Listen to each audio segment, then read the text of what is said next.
नमस्कार, मैं हूँ सुयश मिश्रा। आज हमारे साथ हैं युवा पत्रकार मोहित शुक्ला जी। हम आज चर्चा करेंगे गाजियाबाद के दासना में स्थित शिव शक्ति धाम मंदिर के पुजारी यति नरसिम्हानंद सरस्वती जी को लेकर। उनका एक वीडियो सोशल मीडिया पर वायरल हो रहा है, जिसके बाद वह पत्रकारों के और मीडिया के निशाने पर आ गए हैं। मोहित जी, जिस तरीके से यति नरसिम्हानंद सरस्वती का वीडियो वायरल हुआ, वीडियो भी आपने देखा होगा। वो बीजेपी नेत्रियों के लिए कैसी अमर्यादित भाषा, अमर्यादित बात बोल रहे हैं, जिसको लेकर के उन्हें निशाने पर लिया गया है। कई जगह उन पर एफआईआर भी दर्ज कराई जा चुकी है। आप उनके इस बयान को किस तरीके से देखते हैं? देखिए, मुझे लगता है कि उनका बयान ये जो थे ताकतवर तरीके से, जो बिल्कुल अजीबो तरीके से जो बयान देते हैं ना, वो पहले से देते आ रहे हैं। ऐसा नहीं है कि उन्होंने अभी हाल ही में बयान दिया और आगे मीडिया के लाइन में, वो पहले से देते आ रहे हैं। आप समझ सकते हैं कि स्टार्टिंग ये हम मामला अगर थोड़ा ज्यादा उठा हुआ देख सकते हैं। आपने सुना होगा दासना में एक मुस्लिम लड़के को जब पीटा जाता है पुजारी के तौर पे, तब ये खुल के और सामने आते हैं और मंदिर के ऊपर बकायदा लिखा रहता है कि मुसलमानों का आना वर्जित है यहाँ पर। तो कहीं ना कहीं हम जात पात को इंसानियत से ऊपर मान चुके हैं। और ऐसे लोग शायद ये बताते हैं अपने आप को कि किसी ना किसी धर्म को बचा रहे हैं। शायद मुझे नहीं लगता कि किसी हिंदू धर्म को जरूरत है किसी नेता की कि वो उन्हें बचाए। एक्चुअली प्यार मोहब्बत ऊपर से ही नहीं है, ऐसे लोग सिर्फ नफरत फैलाते हैं। और उनके अगर आप बयान ध्यान से सुनेंगे ना, तो ऐसा लगता है कि ये बयान सिर्फ जहर उगल रहे हैं। और ऐसे लोगों पे कुछ कार्रवाई नहीं होती, क्योंकि सपोर्ट बहुत पीछे से मिल रहा है इन्हें। सपोर्ट किनका मिल रहा है? नेताओं का मिल रहा है सपोर्ट। अब देखिए, इतनी बड़ी बात बोली इन्होंने, महिला, वो भी भाजपा की महिलाओं के लिए, कि एक एक नेता से काम करवाना होता है, फिर दूसरे नेता के पास जाना पड़ता है जब तक उन्हें दूसरे नेता से काम ना करवा, उसके बाद तीसरे नेता। यानी कुल मिलाकर शब्दों का अर्थ समझेंगे ना, तो आपका इन शब्दों का अर्थ का उच्चारण नहीं कर पाएंगे, इतने अश्लील अश्लील शब्द है वो। खैर, उसके बाद कोई कार्रवाई नहीं हो रही है, क्योंकि किसी भी भाजपा की फीमेल महिला की तरफ से कोई बयान जारी नहीं हुआ है। शायद वो चुप बैठी है। चुप इस वजह से बैठी है कि शायद उन्हें सत्ता का लालच हो, और सत्ता के लालच में रहकर अगर चुप बैठ जाएंगे तो कहीं ना कहीं आपका भविष्य किसी गलत लोगों के हाथ में जा रहा है, और आने वाले टाइम में जब तक इन्हें रोक नहीं लगेगी तो बढ़ते जाएंगे लोग। कहीं न कहीं आपका ये कहना है कि जो हमारे संविधान में बोलने का अधिकार दिया गया है, उसका कहीं न कहीं ये लोग नाजायज़ दुरुपयोग कर रहे हैं। उसको कहीं न कहीं उसको बेस बना करके जो जो भी है, हम अगर राजनीतिक बयानबाज़ी देखें, तो यहाँ भारत में तमाम ऐसे नेता हैं। उत्तर प्रदेश में ही ले लीजिए, भारत माता को डायन कोई कह रहा है, कोई कुछ कह रहा है, कोई कह रहा है कि बच्चे हैं, बच्चों से गलतियाँ हो जाती हैं। ऐसी बयानबाजी पॉलिटिकल स्टंट या पॉलिटिक्स में और लोकप्रियता पाने के लिए तमाम बयानबाजी होती है। आप इसे कैसे देखते हैं? देखिए, दो तरीके हैं। इसको आसान शब्दों में समझे तो सिर्फ और सिर्फ एक ही रीजन है कि इन लोगों को सपोर्ट कौन कर रहा है। क्योंकि ऐसे जो नेता स्वामी जी हैं, मैंने स्वामी तो कहूंगा नहीं, ये तो भगवादारी है, जो ढोंगी बाबा है, आसान शब्दों में सिर्फ अपने जहरीले वचन से एक वोट जो है ना, वोट एकत्रित करते हैं, क्योंकि इनके पास सपोर्ट बहुत अच्छा है और इसीलिए पार्टी इन्हें सपोर्ट भी करती है, क्योंकि आने वाले चुनाव टाइम में ऐसे ही लोग काम आते हैं। अब जब तक भड़काऊ भाषण नहीं देंगे तो वोट कैसे इकट्ठे होंगे? और राजनीति आप समझ सकते हैं, वो भी उत्तर प्रदेश की राजनीति सिर्फ जात पे चलती है। उत्तराखंड में इतनी नहीं है जितनी उत्तर प्रदेश में है। आप राम मंदिर का मुद्दा ले लीजिए, एक तबके की बात हो जाती है यहाँ पर, और जात का मुद्दा आए तो ऑटोमेटिक पार्टी बदलाव कर लेती है। चाहे मायावती को ले लीजिए, वो दलित की हमेशा बात करती रहती हैं, और यहाँ पे हिंदूवादी की बात रहती है। आप पाकिस्तान पाकिस्तान के हर मुद्दे पे बात होती है। क्या मतलब है? हम पाकिस्तान, हम अपने देश को सुधारने ना पहले, हम पाकिस्तान से तुलना क्यों करते रहते हैं? और ये लोग सिर्फ धर्म, ये सिर्फ एक ही बात बताते हैं कि हिंदू खतरे में है और हिंदू को बचाना है, तो ऐसे लोगों को सपोर्ट करें। अब हमें नहीं समझ में आता कि अगर आप सारे जो जितने भी दंगे हुए, अभी दिल्ली में भी दंगे हुए थे, अगर रिकॉर्ड उठा के देखेंगे ना, तो कितने लोगों का नुकसान हुआ है। हिंदू का नुकसान हुआ है, मुस्लिम का। सवाल ये उठता है कि नुकसान इंसानियत का हुआ है, और ऐसे लोग इंसानियत को नहीं, सिर्फ अपने धर्म को मानते हैं। अब हमें नहीं समझ में आता कि कौन सा ठप्पा लगवा के आते हैं पैदा होने के बाद कि भैया ये हम हिंदू हैं गर्व से, और मुसलमान पैदा ही होना गुनाह है इनके हिसाब से। यदि नरसिम्हानंद सरस्वती का जो बयान आया है, कहीं न कहीं उससे महिलाएं आहत हुई हैं, आप ये मानते हैं। बिल्कुल लेकिन बिल्कुल। मेरा मेरा ये सीधा सा सवाल है, क्या सिर्फ इसी बयान से महिलाएं आहत हुई हैं? इस देश में एक गाना बजता है बॉलीवुड में, रात भर डीजे बजाएंगे, लौंडिया लंदन से मंगाएंगे, तो लहंगा उठाए दे रिमोट से, ऐसे गाने परोसे जा रहे हैं उस देश में। ये तो मुझे लगता है ये तो बहुत छोटी सी चीज है। यति नरसिम्हानंद सरस्वती का बयान तो इन गाने के जो बोल हैं, जो अभद्रता इनसे झलक रही है, उससे तो बहुत छोटे बयान हैं। तो इन गानों को लेकर के कभी कोई डिबेट क्यों नहीं होती? बॉलीवुड जो नग्नता परोस रहा है, उस पर डिबेट क्यों नहीं होती? आजकल सोशल मीडिया पर आप देख रहे हैं, जो ये अब एक नया ट्रेंड चला है वेब सीरीज का, उसमें तो गालियों से ही वेब सीरीज शुरू होती है। उसमें जो सीन्स, जिसमें जो अंतरंग सीन तमाम दिखाए जाते हैं, क्या उससे हमारी संस्कृति आहत नहीं होती? क्या उससे हमारी संस्कृति, हमारी सभ्यता आहत नहीं होती? क्या स्त्री का जो हमारी भारतीय नारी की जो एक परंपरा रही, जो एक स्वरूप उसका रहा है, वो आहत नहीं होता? उसकी संस्कृति आहत नहीं होती? हम कभी इस पर सवाल क्यों नहीं उठाते? हम कभी इस पर कोई प्रश्न क्यों नहीं करते? खाली यति नरसिम्हानंद सरस्वती को हमने, क्योंकि यति नरसिम्हानंद सरस्वती हिंदूवादी चेहरा बन चुके हैं। यति नरसिम्हानंद सरस्वती मुस्लिमों को खिलाफत करते हैं, वो अपनी राजनीति अलग चमकाते हैं। जैसे तमाम नेता मुस्लिम नेता हैं, वो अपनी राजनीति चमकाने के लिए, चाहे हैदराबाद की ओवैसी हो, आजम खान साहब हो, अभी तो जेल में, ऐसे तमाम नेता हैं। तो इससे क्या महिलाओं की जो लग रहा है, जो इस तरीके से एक मुहिम कैंपेनिंग चलाई जा रही है, क्या इन बॉलीवुड के गानों से हमारी संस्कृति नष्ट नहीं होती? आप क्या क्या कहते हैं?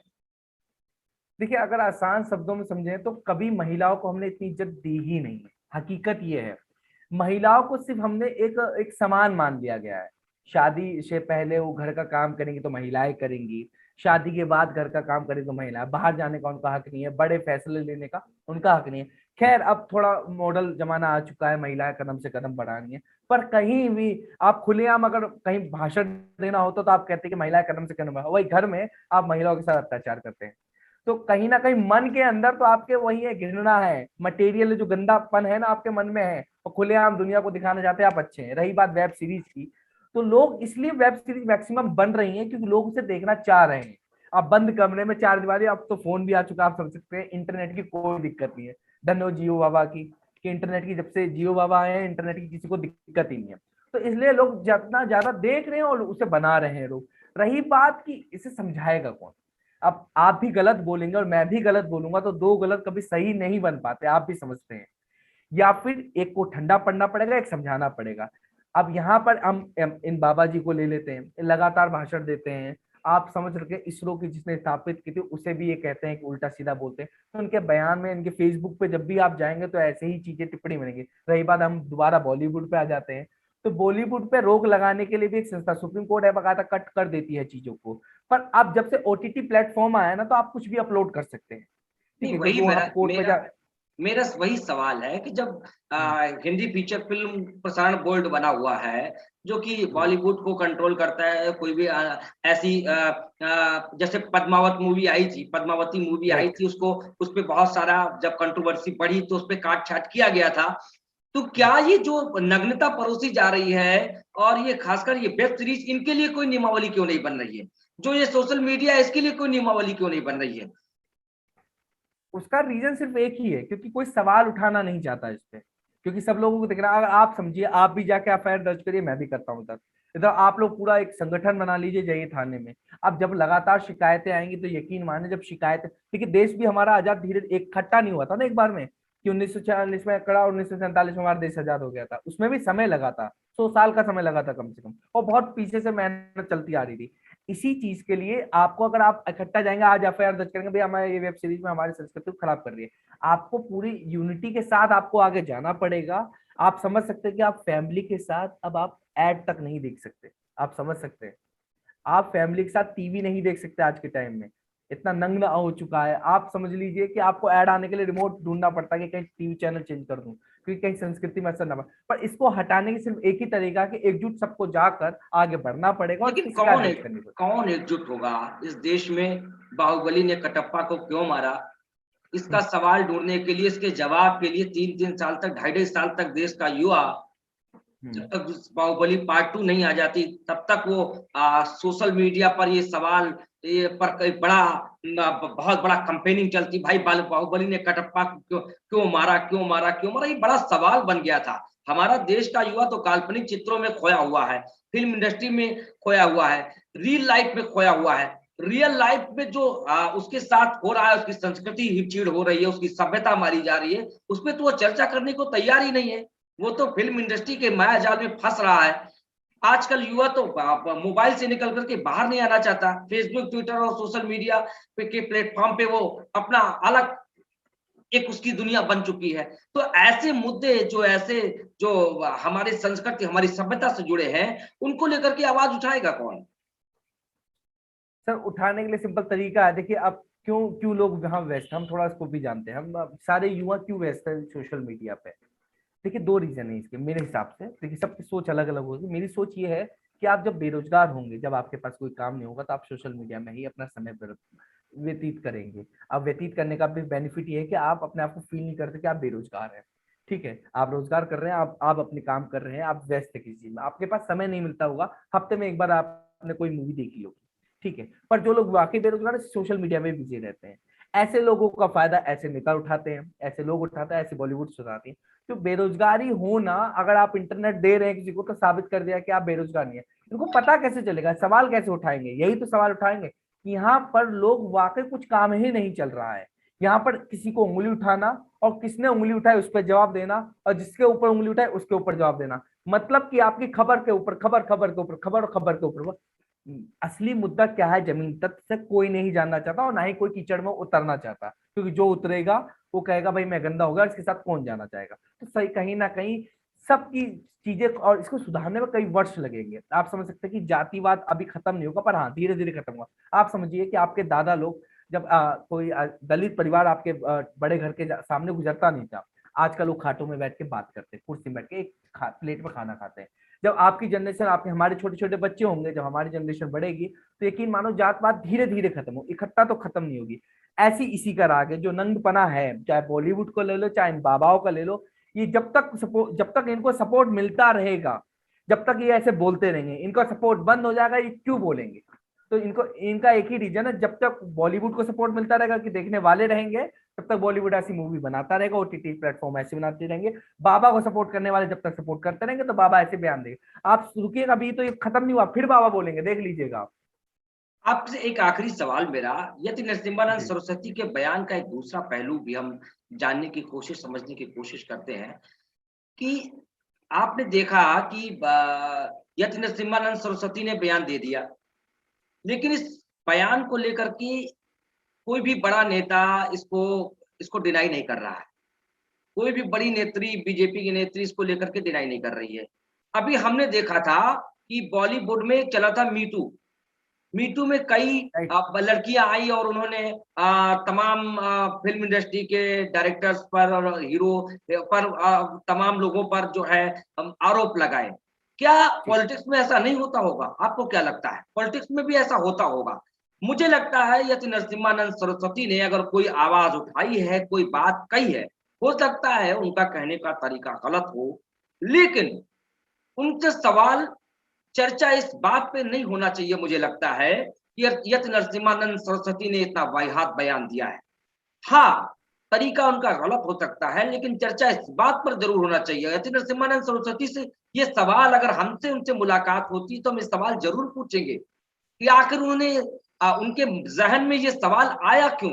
आखिर उन्होंने ऐसा क्या देखा? किसी भी दल में, हम किसी भी दल की बात करते हैं कि वहां नेत्रियों के साथ में क्या ऐसा उन्होंने देखा? अगर देखा है तो उन उन लोगों को बेनकाब क्यों नहीं कर रहे हैं? क्यों उनके नाम सार्वजनिक नहीं कर रहे हैं? ऐसे कौन से लोग हैं जो ऐसे कुकृत्य करके ही आगे बढ़ रहे हैं? कौन से ऐसे लोग हैं जो महिलाओं को शोषण कर रहे हैं? वो पॉलिटिशियन, कौन से पॉलिटिशियन है? उनको यति नरसिम्हानंद सरस्वती एक्सपोज क्यों नहीं कर रहे हैं? मेरा सवाल है। देखिए सर, मैं आसान शब्दों में, अब आपने पहला पूछा कि ये लोग सामने क्यों नहीं आ रहे जिनके खिलाफ बोला गया, महिलाएं एक भी क्यों सामने नहीं आई भाजपा की? देखिए सत्ता का लालच, मैं स्टार्टिंग से बोल रहा हूँ, सत्ता का लालच जो इनके खिलाफ बोलेगा। अब आसान समझो, आपने महंगाई के ऊपर बात करी तो आप कांग्रेसी हो गए, आप भाजपा विरोधी हो गए। आप भाजपा, और आपने कहा कि दुनिया में सब कुछ चाहिए, तो आप भाजपा के चमचे हो गए। मतलब कि अगर आप इस तरफ है तो चमचे हैं, इस तरफ है तो आप विरोधी हैं, आप जलते हैं उनसे। तो कहीं ना कहीं आप कोई सी भी बात रख दे, आपको सिक्के के एक पहलू पे रख दिया जाएगा। आप खुलेआम नहीं बोल सकते। सवाल यही है, जो सत्ता में रहेगा उसी से सवाल पूछा जाएगा ना। अब महंगाई बढ़ रही है तो भाजपा से पूछा जाएगा, कांग्रेस होती तो कांग्रेस से पूछा जाता। अब रही बात, स्वामी जी ने तो बोल दिया बयान में, अब महिलाएं क्यों नहीं आगे आ रही? महिलाएं अगर आगे आएंगी तो कहेंगे कि पार्टी में ही कोई समझौता नहीं है, पार्टी में ही कोई गठन नहीं है, इस वजह से गठन को तोड़ने की तैयारी हो रही है। अब किसी भी महिला ने बोला उसे पार्टी से निष्कासित कर दिया जाएगा। तो सवाल सत्ता का लालच आ जाता है। तो जहां लालच है वहां चुप्पी है, और जहां लालच नहीं है वहां खुलेआम विरोध है।